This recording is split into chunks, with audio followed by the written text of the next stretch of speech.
నిజంగా మీరు బైబిల్ చదివితే భర్త ఎలా ఉండాలి, భార్య ఎలా ఉండాలి, యవన బిడ్డలు ఎలా ఉండాలి, పిల్లలు ఎలా ఉండాలి, కుటుంబ జీవితం ఎలా ఉండాలి, మనం ఎదుటివారికి ఇచ్చేటటువంటి రెస్పెక్ట్ ఎలా ఉండాలి, ఎలా ప్రేమించాలి, బంధువులతో ఎలా ఉండాలి, బంధువులు కాని వారితో ఎలా ఉండాలి, చుట్టుప్రక్కల వారితో ఎలా ఉండాలి, స్నేహితులతో ఎలా ఉండాలి, పోకిరి చేష్టలు చేసేటటువంటి వారితో ఎలా ఉండాలి, అన్నీ బైబిల్లో రాయబడ్డాయి. అసలు ఏది వ్రాయబడకుండా బైబిల్లో లేదు.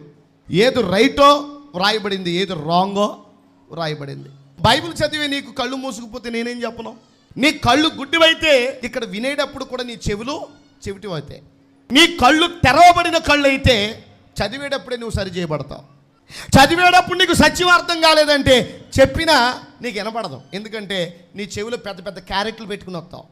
క్యారెట్లు పెట్టుకున్న వాడికి ఎన్ని మెగావాట్ల శబ్దాలతో సౌండ్లు చెప్పినా చెవిటోడు చెవిలో శంఖం ఊదిన సత్యం వినపడదు. అదేనమాట. పందికి ముత్యం పెట్టొద్దని ఎందుకు చెప్పారంటే ముత్యం విలువ తెలియదు కాబట్టి పంది ముత్యాన్ని తొక్కిపాడు చేస్తుంది. పంది దేన్ని ఇష్టపడుతుంది? బిర్యానీ లాంటి ఫుడ్. పందికి ఏదైనా ఉందంటే పెంటే.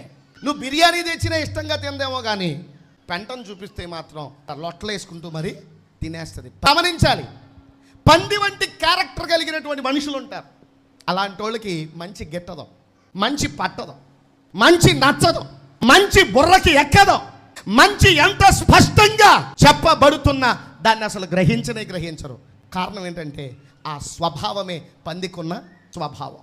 పంది ముత్యాన్ని ఏ విధంగా దాని విలువను గుర్తించలేదో, పంది వంటి స్వభావ సిద్ధమైనటువంటి మనసుతో ఉన్నటువంటి వ్యక్తులు కూడా ముత్యాల వంటి మాటల యొక్క శక్తిని గ్రహించక త్రోసివేస్తూ ఉంటారు.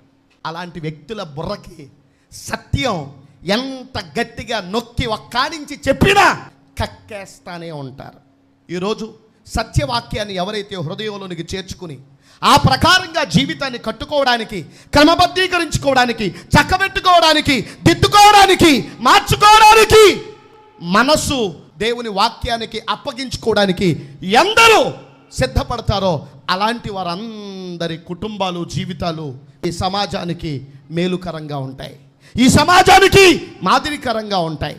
ఈ సమాజంలో ఉన్న ప్రతి వ్యక్తికి అదొక ఆదర్శవంతమైన జీవితంగా, హెచ్చరికతో కూడిన జీవితంగా మార్చబడుతుంది.